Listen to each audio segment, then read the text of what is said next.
नमस्कार साथियों। भौतिक भूगोल की इस नई कक्षा में फिर से स्वागत है आपका। आज जो पिछली श्रृंखला पहुंची है हमारी, जहां हमने प्लेटों के संचरण की बात की थी, जिसमें हमने कन्वर्जेंस, डाइवर्जेंस और ट्रांसफॉर्मेशन फॉल्ट्स के बारे में पढ़ा था कि उनकी स्थिति और उनके प्रभाव क्या होते हैं। आज हम देखेंगे कि जब एक्चुअल में देखेंगे कि जब कोई महाद्वीपीय प्लेट और महासागरीय प्लेट की टक्कर होती है तो ज्वालामुखी कैसे बनता है, और जो वलित पर्वत होते हैं, फोल्ड माउंटेन्स कहते हैं। आज आप सीख पाएंगे कि जो हिमालय के पर्वत बने हैं वो वहीं पर क्यों बने हैं।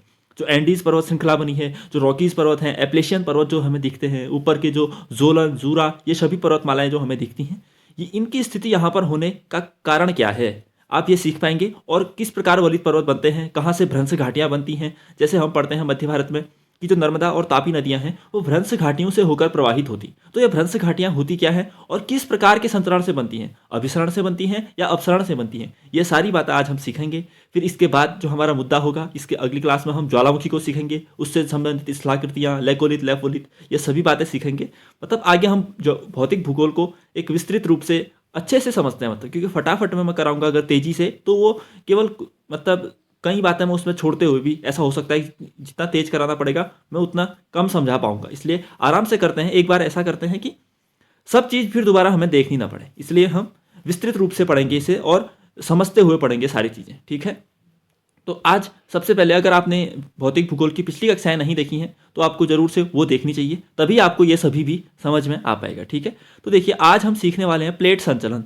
हमने देखा था प्लेटों का जब संचलन होता है, यानी प्लेटें जब डाइवर्जेंस और कन्वर्जेंस होती हैं तो क्या क्या प्रभाव पड़ते हैं। हमें पता है भूकंप आएगा, क्योंकि प्लेटें हिलेंगी तो लिथोस्फीयर भी हिलेगा, तो भूकंप तो आएगा ही आएगा।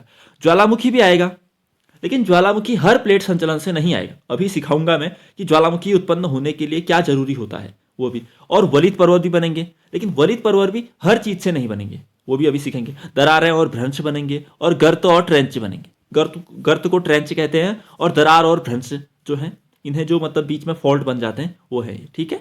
अब हम देखते हैं, हमारे पास दो प्लेटें हैं।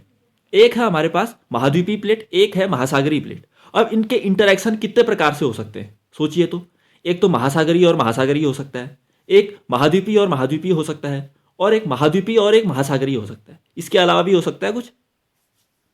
नहीं हो सकता। आप कहोगे महासागरीय और महाद्वीपीय होगा, ये एक ही बात तो है। महाद्वीपीय महासागरीय कहो या महासागरीय महाद्वीपीय कहो, तो तीन केसेज ही हो सकते हैं। मैंने तीनों केस शामिल किए हैं कि किस केस में कौन सी कंडीशन उत्पन्न होगी।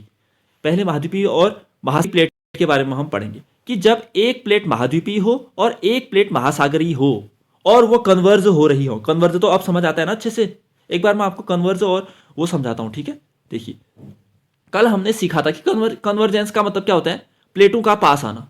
यानी जब एक प्लेट दूसरे प्लेट की ओर जाती है तो ये जो प्लेट भारी है वो नीचे चले जाती है, और ये इस प्लेट का यहाँ पिघल जाती है, तो इस प्लेट का विनाश हो जाता है। इसलिए हम इसे विनाशकारी किनारे कहते हैं। हमने पढ़ा था इसे डिस्ट्रक्शन कहते हैं, और कन्वर्जेंस को क्या कहते हैं हम, विनाशकारी किनारे कहते हैं। उसके बाद हमने देखा था कि जो अपसरण होता है, डाइवर्जेंस कहते हैं। इसमें क्या होती है, प्लेटें दूर जाती हैं, एक दूसरे से दूर जाती हैं। तो इसमें होता क्या है, प्लेटें दूर जाएंगी तो बीच में खाली स्थान बनते जाता है, और नीचे से जो लावा और मैग्मा आएगा वो यहाँ पे भर जाता है और नया रॉक बन जाता है।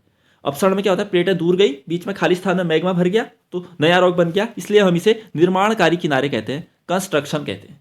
ये भी हमने सीखा था ना। उसके बाद हमने थर्ड प्रकार पढ़ा था, ट्रांसफॉर्म। हमने कहा इसमें प्लेटें ना तो पास आ रही हैं ना दूर जा रही हैं, बल्कि एक दूसरे के पैरेलल चल रही हैं।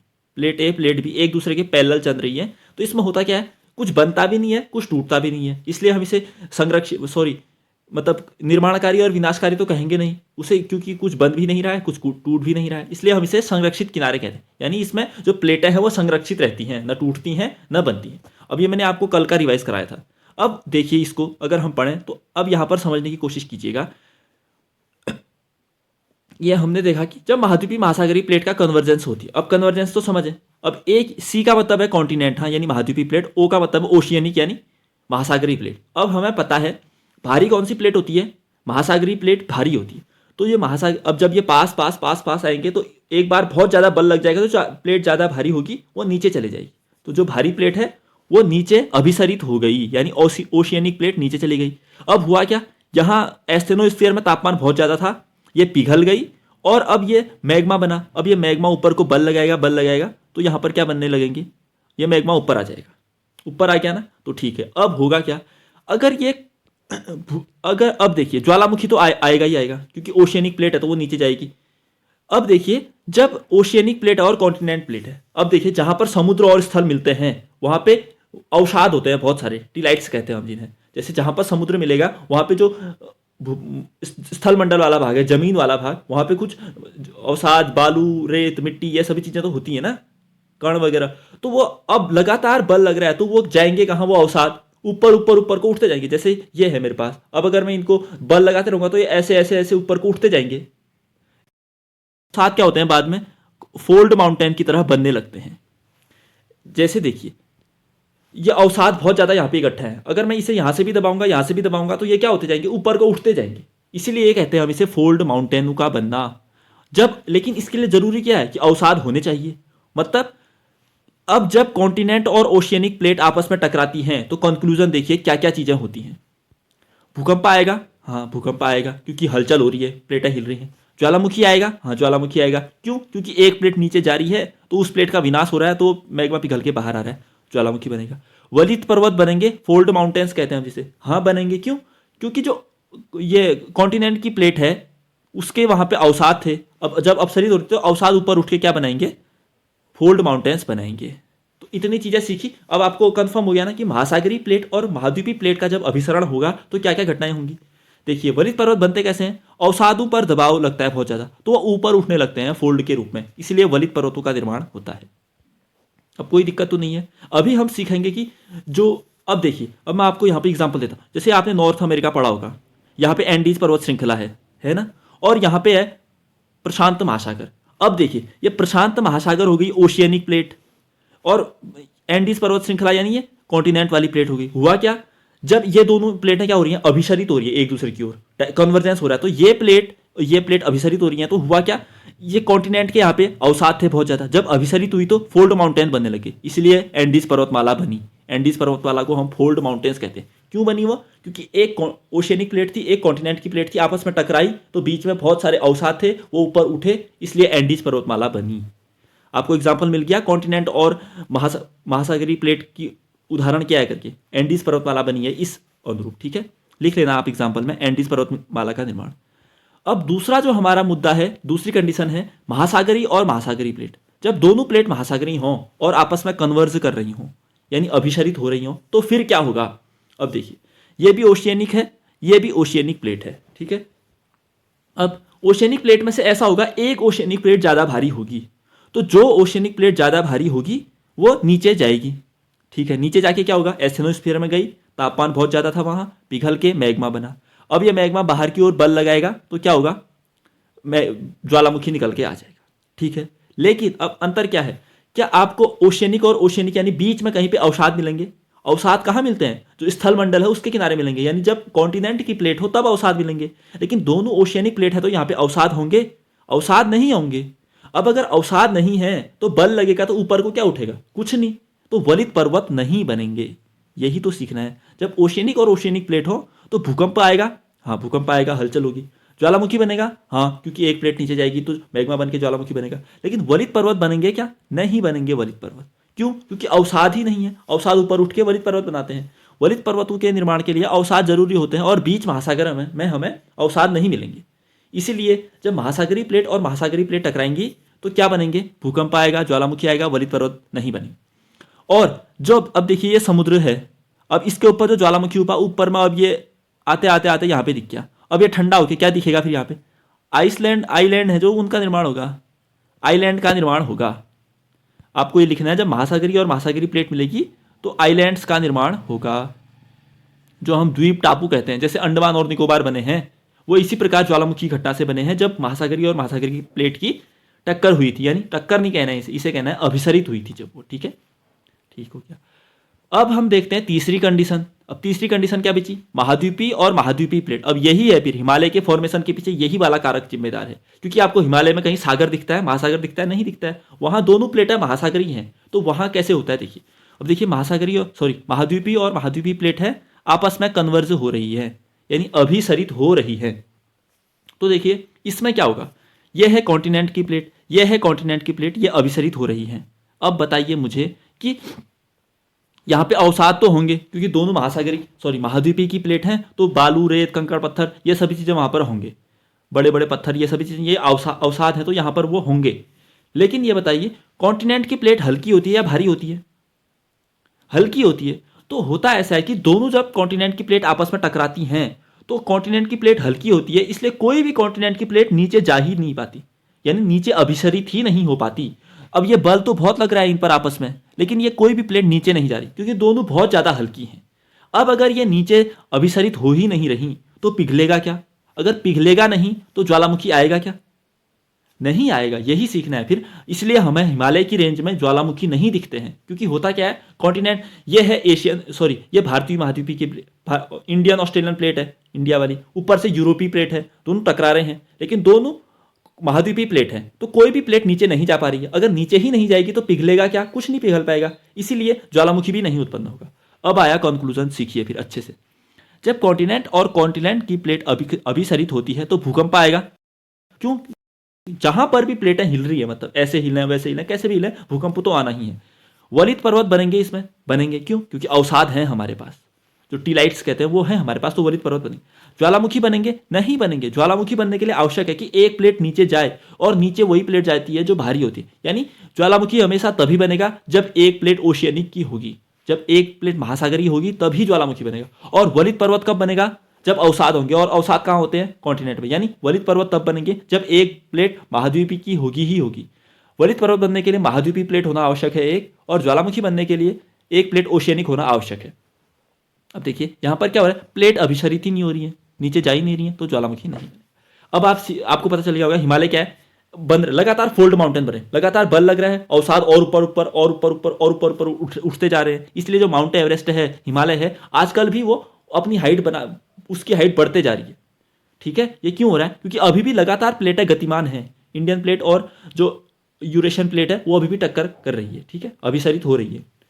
तो आपको अब तो कोई दिक्कत नहीं होगी कि कौन सी प्लेट से क्या दिक्कत हो। अब ये इतना कंसेप्चुअल भाग था ना, अब इससे आपका बेसिक्स कंप्लीट हो गया यहाँ पर। ठीक है, हमने कन्वर्जेंस की सारी घटनाएं पढ़ ली। अब हम पढ़ते हैं कन्वर्जेंस का। अब हम ये कल की क्लास का था, हमने सीख लिया था कि कन्वर्जेंस से कैसे विनाशकारी किनारे होते हैं कन्वर्जेंस, और जो हमारे डाइवर्जेंस है, डाइवर्जेंस यानी अपसरण, ये कैसे निर्माणकारी किनारे होते हैं। फिर हमने पढ़ा था ट्रांसफॉर्मेशन, जो कंजर्वेटिव किनारे होते हैं ये, क्योंकि इससे ना कुछ निर्मित होता है ना कुछ विनाश होता है। अब हम सीखते हैं जो ट्रेंच है, गर्त है, उसका निर्माण किससे होता है। ये पूछेगा सिर्फ, गर्त का निर्माण किससे संबंधित है? कन्वर्जेंस से, डाइवर्जेंस से। अब देखिए ट्रेंच होता क्या है, सबसे पहले देखिए।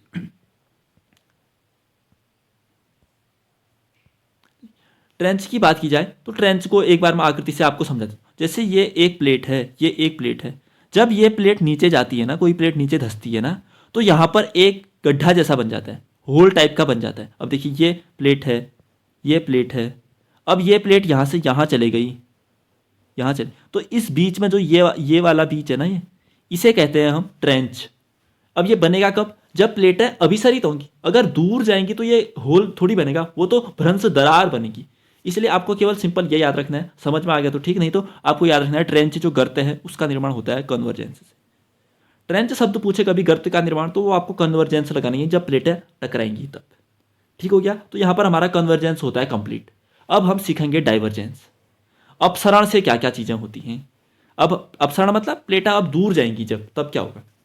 जब प्लेटें इधर को और इधर को जा रही, जब प्लेटें इधर उधर जाएंगी तो बीच में दरारें बनना प्रारंभ हो जाएंगी। बस इतना ही तो है, 3 शब्द सीखने हैं आपको। जब प्लेटें इधर को जाएंगी, अब ये पूछता है लगातार कि जब दरारों का निर्माण होता है तो किस चीज़ से होता है, भ्रंशों का निर्माण किस चीज़ से होता है, कटक का निर्माण किस चीज़ से होता है। अब ये कटक क्या होता है, इसे रीच कहते हैं। तो देखिए डाइवर्जेंस से क्या क्या चीज़ें बनती हैं आपको सीखनी है। ये डाइवर्जेंस से एक तो बनता है कटक, यानी रीच कहते हैं। रीच का तात्पर्य वही है, जब प्लेटें एक दूसरे से दूर गई तो बीच में जो दरार बनी ना, उसे कहते हैं रीच। दरारों का निर्माण तो डाइवर्जेंस से ही होगा, पास आके तो ट्रेंच बनती है। भ्रंश का निर्माण, भ्रंश का तात्पर्य होता है जब ये प्लेट और ये प्लेट इधर को गई ना, तो बीच में जो घाटी बन गई हमारी, अब ये भी इधर गई, ये भी इधर गई, बीच में घाटी बन गई, तो उसे कहते हैं भ्रंश निर्माण। हम कहते हैं नर्मदा और तापी नदियां भ्रंश घाटियों से होकर बहती है, तो उसका तात्पर्य है कि जब वहां डाइवर्जेंस हुआ था प्लेटों का, तो बीच में घाटी बन गई थी, वहीं से नर्मदा प्रवाहित होने लग गई। इसीलिए भ्रंश घाटी का निर्माण पूछे कभी तो वो डाइवर्जेंस से बना है।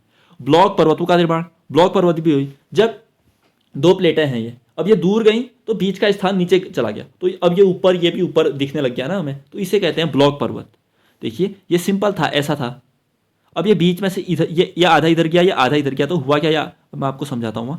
ये ऐसे पूरा एक रॉक था, प्लेट। अब ये प्लेट आधे से टूट के ये इधर को चली गई, ये इधर को चली गई, तो हुआ क्या, ऐसा बनाई। ये तो यहाँ पे ऐसा दिखने लग गया, ये भी यहाँ पे ऐसा दिखने लग गया। अब ये बीच का स्थान है जो ये नीचे खिसक गया ये। अब ये हमें ऊपर उठे हुए दिखने लग गए ना, इन्हें कहते हैं ब्लॉक पर्वत। अब इसी को आपको दो शब्द मिल सकते हैं। जब आप कहोगे कि अच्छा बहुत कठिन पूछ दिया पेपर, क्या क्या शब्द डाल दिए कहोगे ना, इसलिए पहले ही कह रहा हूँ, यहाँ पे देख लो, ध्यान दे दो। और हॉट्स और ग्रेबेन कभी एग्जाम में पूछ लिया तो दिक्कत आ जाएगी, यहीं पे देख लो। हॉट्स क्या है, ये डाइवर्जेंस से जो ये ऊपर उठे वाले स्थान है ना, इन्हें हॉर्स कहते हैं। और जो ग्रेबेन है, जो ये नीचे धसे वाले स्थान है ना, इसे ग्रेबेन कहते हैं। और अगर उससे पूछ लिया कभी कि हॉर्स और ग्रेबेन जैसी संरचनाएं किससे जुड़ी हैं, तो ये डाइवर्जेंस से जुड़ी हैं। कोई दिक्कत हो रही है, नहीं हो रही है? अगर हो रही है तो मतलब क्लास को अच्छे से देखिए, लेकिन बगैर समझे आगे नहीं जाना है, ठीक है। तो डाइवर्जेंस को एक बार फाइनल रिवाइज करते हैं। डाइवर्जेंस में क्या होता है, प्लेटें एक दूसरे से दूर जाती हैं तो बीच में कटक बनने लग जाते हैं, दरारों का निर्माण होने लग जाता है, भ्रंश घाटियों का निर्माण होने लग जाता है, ब्लॉक पर्वतों का निर्माण होने लग जाता है। और जब जो ऊपर उठे हुए स्थल होते हैं उन्हें हम हॉर्ट्स कहते हैं, यानी ऊपर उठे हुए भाग हो गए।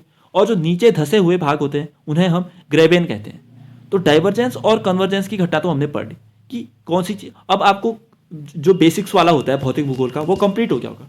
विंड पैटर्न वाली चीज अलग है, लेकिन जो लिथोस्फीयर वाली बात है, यानी स्थल मंडल वाली बात है, जिसमें जो भी घटनाएं होती हैं, ज्वालामुखी हो गया, भूकंप हो गया, और भूस्खलन जैसी घटनाएं, वो भी इसी से होती हैं।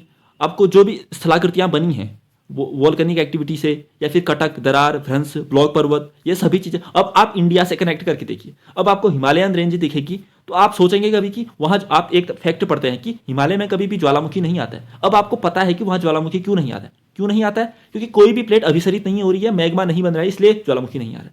आपको पता है कि इंडिया में जो दामोदर नदी है, माही नदी है, तापी और नर्मदा नदी है, ये भ्रंश घाटियों से होकर गुजरती है। अब आप समझा पाएंगे कि भ्रंश घाटियां होती क्या है। भ्रंश घाटियां डाइवर्जेंस से बनी होती हैं। जब एक प्लेट दूसरे प्लेट से अपसरित होती है तो बीच में रिक्त स्थान बच जाता है, खाली स्थान।